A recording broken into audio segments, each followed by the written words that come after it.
वाह। तो यतिन आज आप क्या पिक करके लाए वहां से? देखिए, जहाँ तक कि डीलिंग रूम्स की बात है, एक्साइटमेंट ज़्यादा है। 14,000 जो निफ्टी का मार्क है उससे हम कुछ ही अंक दूर हैं। और आज के सत्र में अगर आप देखें तो फोकस पूरी तरीके से सीमेंट शेयरों पे था, चाहे वो छोटे सीमेंट शेयर हों या लार्ज कैप्स हों, सभी में तेज़ी का आलम था। खास करके अंबुजा सीमेंट में जहाँ डीलिंग रूम्स की खरीदारी की राय है।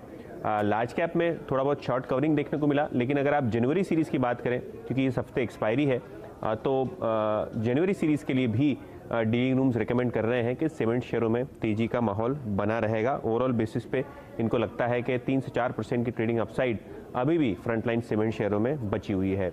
इसके अलावा एफएमसीजी स्टॉक्स में भी आज के सत्र में फोकस रहा। डाबर हो, गोदरेज कंज्यूमर हो, इन सभी शेयरों पे डीलिंग रूम्स की पैनी नज़र थी। इनफैक्ट गोदरेज कंज्यूमर में डीलिंग रूम्स का कहना है कि यहाँ से 15 से 20 रुपये तक की ट्रेडिंग अपसाइड हमको बहुत शॉर्ट टर्म में देखने को मिल सकती है, और आगे चलते हुए भी पोजिशनली गोदरेज कंज्यूमर और डाबर जैसे शेयरों में लॉन्ग पोजीशंस बनाई जा सकती हैं।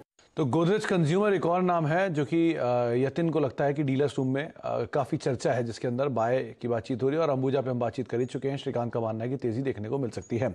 अच्छा श्रीकांत, दो ही शेयरों की बात रह गई है, एक गोदरेज कंज्यूमर जिसकी यतिन अभी चर्चा कर रहे थे, और दूसरा नाम है आइशर मोटर, जो कि इस डिकेड का दूसरा सबसे ज़्यादा रिटर्न देने वाला निफ्टी का स्टॉक है। क्या किया जाए इन दोनों शेयरों में?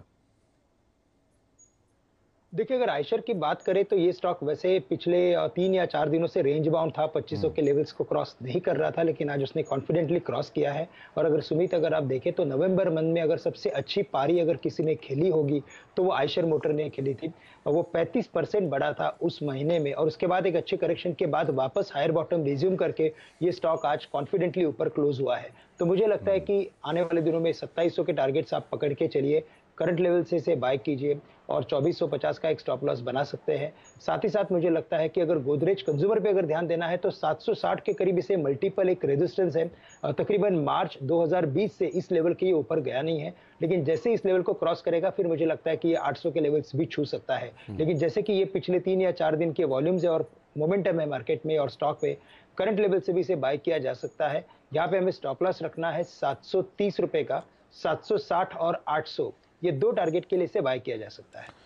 तो 760 पहला टारगेट है गोदरेज कंज्यूमर के लिए, और वो पार होता है तो 800 तक की चाल भी दिखा सकता है ये स्टॉक। और दूसरा नाम जो है आइशर मोटर, तेजी का रुख बना है और वो शायद आगे भी रहेगा। 2700 का टारगेट यहाँ पर श्रीकांत को दिखाई पड़ रहा है। वैसे भी ऑटो सेल्स के नंबर्स अवेटेड हैं, तो उसके अकॉर्डिंग भी ये स्टॉक रिएक्ट करता हुआ दिखाई पड़ सकता है।